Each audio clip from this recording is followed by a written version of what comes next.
besties, welcome back to my channel, or welcome if you are new. My name is Rachel. Today's video is going to be my January wrap-up. I ended up reading 16 books in the month of January, and I had quite an interesting month. I did read a few new all-time favorites. I have a few 5 stars from this last month, and I ended up reading one of my most anticipated releases, which, plot twist, is now one of my most disappointing books of the year. So we have quite a bit to discuss. Let's get into it. These are the 16 books that I read in January. All right, so the very first book that I read in 2023 was Daisy Hates the Great Undoing by Jessa Hastings. So this is the 4th book in the Magnolia Parks universe series, and this book specifically follows Daisy Hates, Christian Hems, and Julian, who is Daisy's older brother. This is the 4th book in the Magnolia Parks universe, so I can't talk too much about the specifics of the plot of this book, but the Magnolia Parks universe is a contemporary romance series, and it follows a group of kind of like London socialites and their lives and their relationships with each other. This was another fantastic installment in the Magnolia Parks universe. I love Jessa Hastings' writing so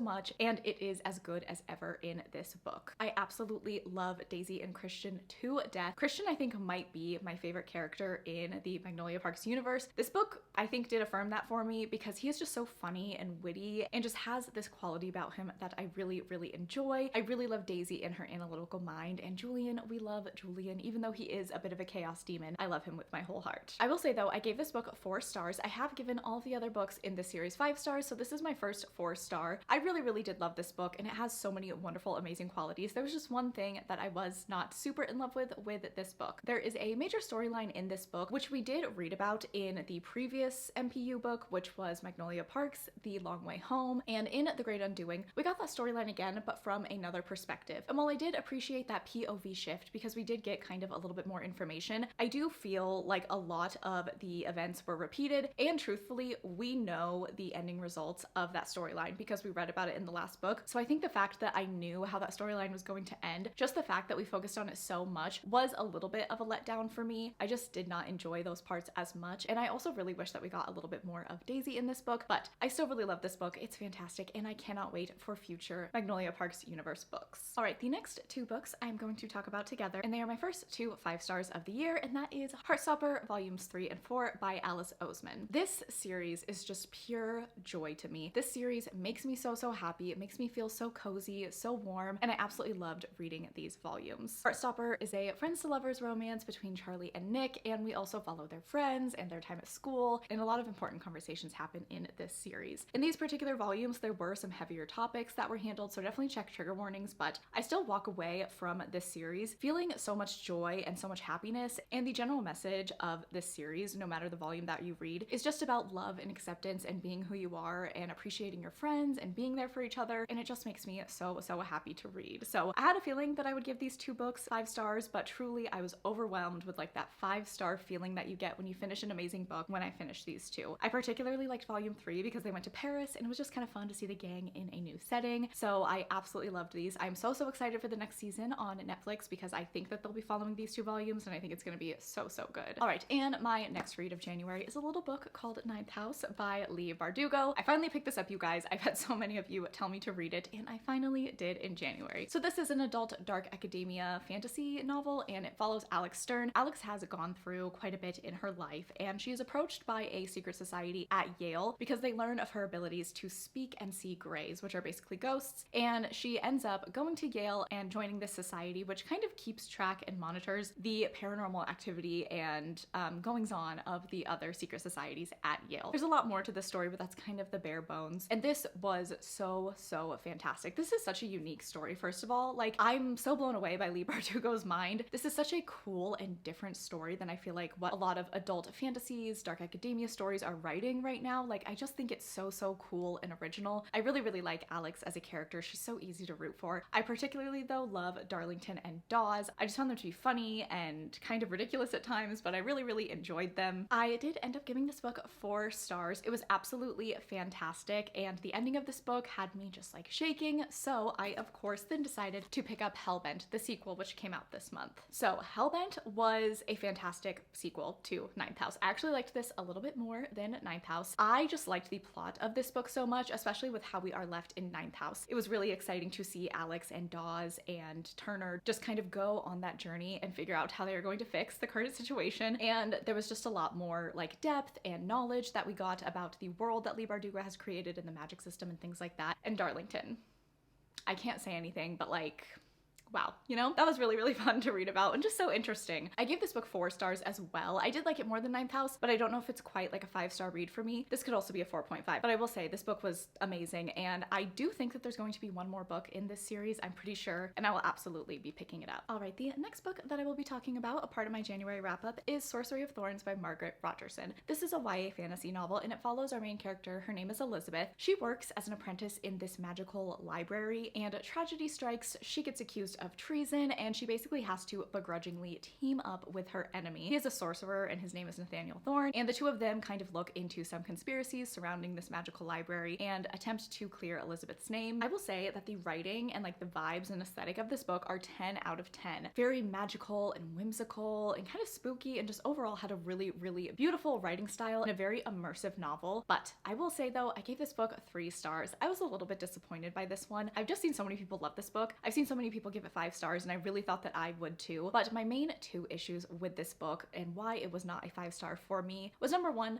Elizabeth was not the most interesting character to follow. I actually found that Nathaniel had a lot more personality put into him, and I wish that Elizabeth did jump off the page a little bit more like he did. Also, I will say the meat of this book, it was just a little bit boring and a little bit slow. Like, I just found myself not engaged throughout quite a big portion of this book. The beginning I was really, really excited about, and I really, really thought that I was going to absolutely love it, but this was just an okay book for me. The next book that I read in the month of January was Angel's Blood by Nalini Singh. So this is the first book in the Guild Hunter series, which is like a 15-book series. It was written, I believe, kind of early mid-2000s, and this is a paranormal fantasy romance series. So it follows our main character, Elena, and Elena is a vampire hunter, and she actually gets hired by an archangel to hunt down another archangel, which is a very daunting task for her. The archangel who hires her is the very sexy Raphael, and Elena and Raphael kind of fight their attraction for each other, but pretty shortly after that start to fall for one another. One of the reasons that I did pick this book up is because this series is one of Sarah J. Maas's favorite series, and she says that it really inspired her. After reading just this first book, you can so see the inspiration that Sarah took from it, and it's really, really cool to see how the series inspired her and how much she loved it and how that ended up inspiring her future works. So that was really, really fun as someone who has read all of Sarah's books, and I really, really loved this. I really, really loved the relationship between Raphael and Elena. It was really, really beautiful, and I really liked the vampire and angels and kind of the magic system in this world that Nalini Singh has created. And I have to say, the ending of this book is very wild, and I'm so, so excited to see the journey that Elena is going to go on. So I will definitely be continuing this series at some point. The next book that I read in January was Black Sunshine by Karina Halley. This is another vampire paranormal romance. So our main character, she is just a regular human girl living in San Francisco, and she gets kidnapped by vampires, and she actually ends up finding out that she is a vampire herself. Obviously, at first, she hates the people who kidnapped her, of course, but as she comes into her vampiric abilities, she starts to fall for one of the vampires, really comes into her own, and the two of them have a really beautiful love story. This book was really, really cool. When it started out, I kind of thought it was just going to be like a spicy vampire romance, which it is, but there is also more depth added into the novel as it goes on. The romance between, I think his name is Salon, and Lenore ends up being really, really beautiful. There is a found family aspect, which I really, really appreciated, and I liked the lore that Karina Halley put into this book. It made it really interesting, and I'm excited to continue on. I think there is just one more book after this, and I think it's called The Blood is Love, but I totally recommend this book. It was really, really fantastic. It was fun. It was quick. I gave it 4 stars, but it had a lot of heart in it, which I really, really enjoyed. Okay, the next book I'm going to talk about is A Deal with the Devil by Elizabeth O'Rourke. This is the first book in the Devil series, which is a contemporary romance series by Elizabeth O'Rourke. So this first book is kind of enemies to lovers, Grumpy Sunshine-ish. Our main character reluctantly takes on the position as the assistant to a very notorious playboy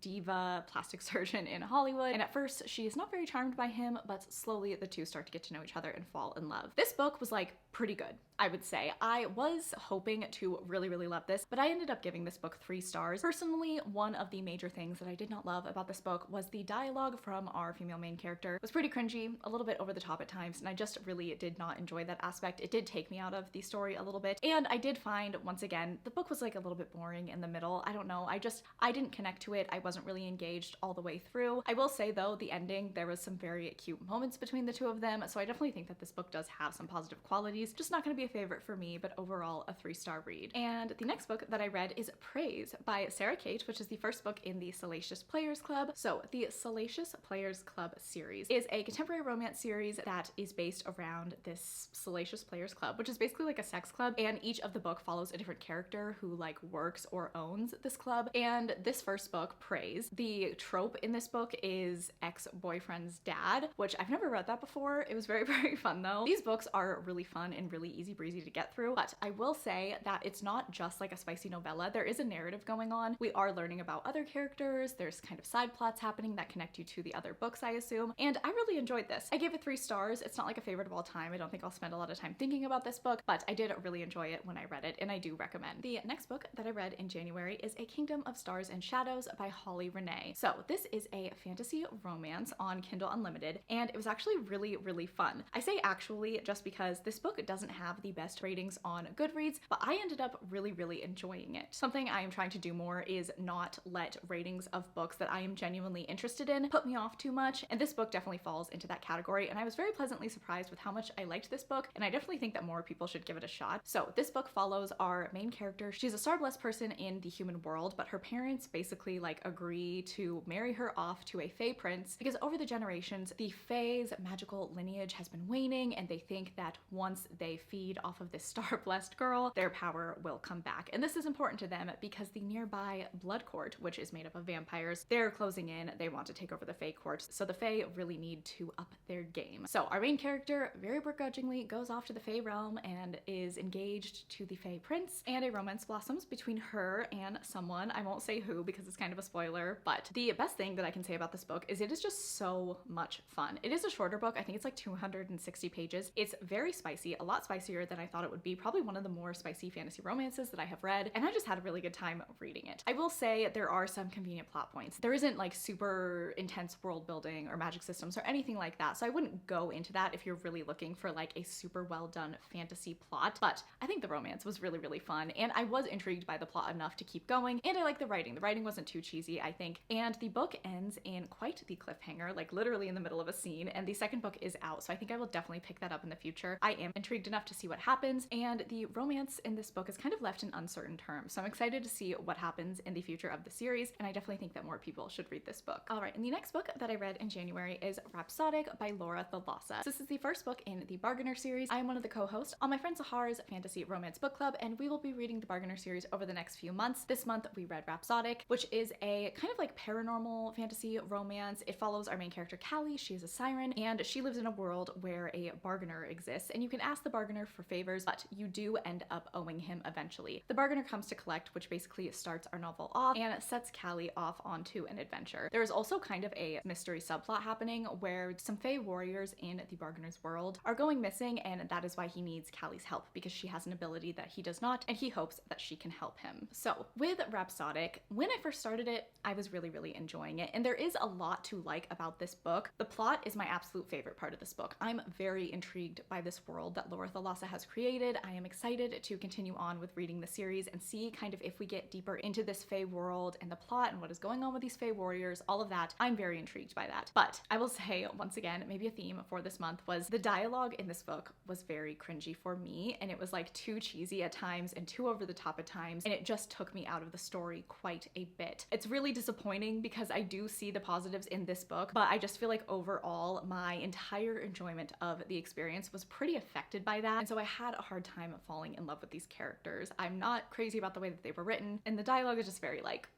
I don't know, it doesn't work for me. So I give this book 3 stars. I don't think it's bad, but it's just not like a favorite. It's just not amazing to me. I am excited to keep reading the series though. I do hope that I like the future installments a little bit more. We'll see what happens. I am very optimistic. I am very willing to have my mind changed, but this book is just like a very average 3-star rating for me. All right, the next book that I read in January was The Kingmaker by Kennedy Ryan. So in this book, we follow Lennox and Max. Lennox is a member of the Yavapai Apache Nation, and Max is the son of an oil billionaire who is actually in charge of this oil pipeline that Lennox is protesting at when she and Max meet. Lennox does not know who Max is, who his family is, but the two of them have this kind of instant connection, but then end up losing touch. Several years later, they run into each other though and are finally able to act on that connection, but then we follow them throughout, I want to say like a decade of being together and being happy and separating. So this book does have like kind of a long story of a lot of back and forth, a lot of making up and breaking up, and for good reason. These two people have very different upbringings, very different lifestyles. They do have similar values, but it is hard, I think, for Max and for Lennox to separate Max from the situation that he comes from, who his family is, and what that has done to the environment and how that has had a personal effect on Lennox herself. I ended up giving this book 4 stars. I absolutely loved it. I love a romance where our characters are just kind of going back and forth, where it's difficult for them to be together, but when those reasons feel genuine. I don't like in a romance when characters are like fighting back and forth for like no reason and it doesn't feel justified, but this feels justified. Kennedy Ryan was very much able to give us an honest and real story where two people have a major attraction to each other, but there are real life issues that are causing them to be apart, and then they have to kind of fight this attraction to one another, and it spans over a long time. And I really, really liked seeing Lennox and Max grow and change as individuals and as a couple, and kind of what real life does to a relationship. So this was really, really a joy to read, particularly like the Amsterdam scenes were so romantic and wonderful and just so happy, and then you get your heart ripped out, but it's for good reason. You know, I don't blame Lennox for the way that she feels, and I definitely think that these characters are